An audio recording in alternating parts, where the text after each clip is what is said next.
Millions across America interrupted their channel surfing routines to tune into tonight's State of the Union address. 22 days after President Obama's inauguration, the two-time commander-in-chief now shared his vision on where the country stands and where it's headed.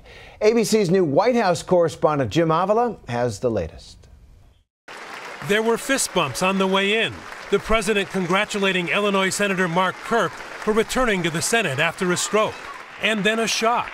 Vice President Joe Biden in glasses, unable to wear his contacts because of a scratched cornea. But for many, the speech itself failed to get really interesting until the final 7 minutes, when President Obama rode the emotion of ribbons, green, black, and white, worn by more than 40 victims of gun violence, including former Arizona Congresswoman Gabby Giffords, emphatically calling on Congress to at least call a vote on gun control.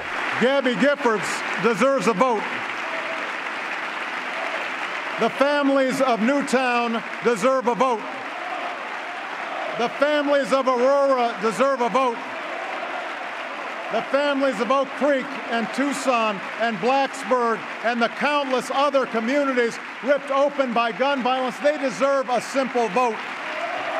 But this was a president who heard whispers that he forgot the economy in his second inaugural, emphasizing that despite all the issues that have been thrust upon him, from North Korea testing nuclear weapons, provocations of the sort we saw last night will only further isolate them, to a mad gunman invading a country school, it is the economy that will dominate Barack Obama's second term.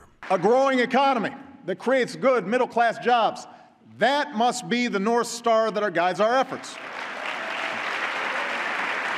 The president proposing a series of bold actions, from a $50 billion fix-it-first infrastructure program designed to repair as many as 70,000 crumbling bridges around the country, raising the minimum wage from $7.25 an hour to $9 an hour by 2015, and calling for universal preschool education for the nation's 4-year-olds, offering federal funding to states to make sure low and moderate income children have access to quality preschool programs.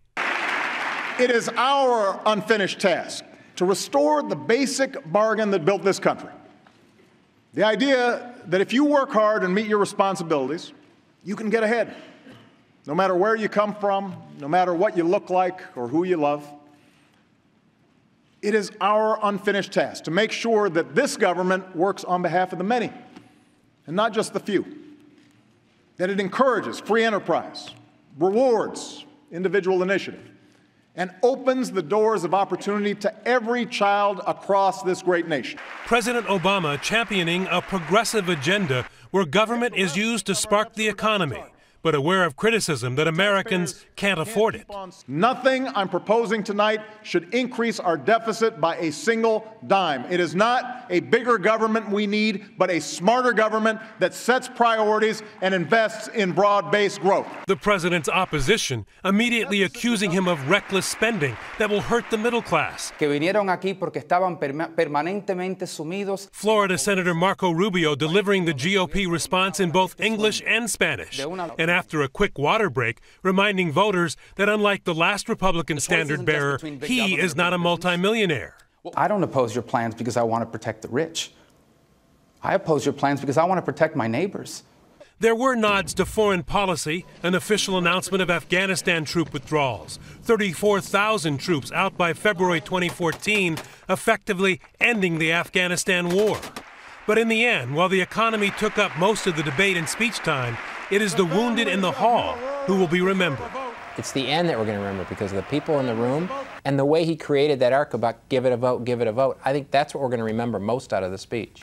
Unless you live on Twitter, where fist bumps, vice presidential glasses, and water bottles are viral. For Nightline, I'm Jim Avila on Capitol Hill.